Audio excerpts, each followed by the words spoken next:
ஏன்டா மாப்பிள்ள எவ்வளோ சந்தோஷமாக இருக்குது தெரியுமாடா மாப்பிள்ள.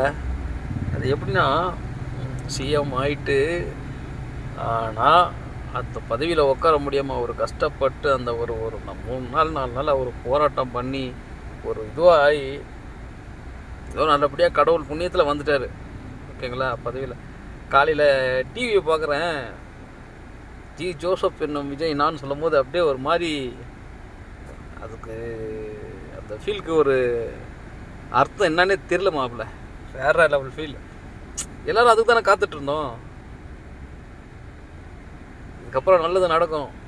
அண்ணா சொன்னது எல்லாமே கண்டிப்பாக நிறைவேற்றுவார். நீங்கள் வேணால் பாருங்கள். ஏன்னா இதுக்கப்புறம் நம்ம தானா எதுக்கும் கலங்காத தைரியமாக இறங்கி எல்லாத்துக்கும் என்னென்ன சொல்கிறேன்னு சொன்னீங்களோ எல்லாமே சப்போர்ட் பண்ணுங்கண்ணா. முதல்ல பெண்கள் அவங்களுக்கு பாதுகாப்பு, அதுதான் நான் மெயின். All the பெஸ்ட்ண்ணா.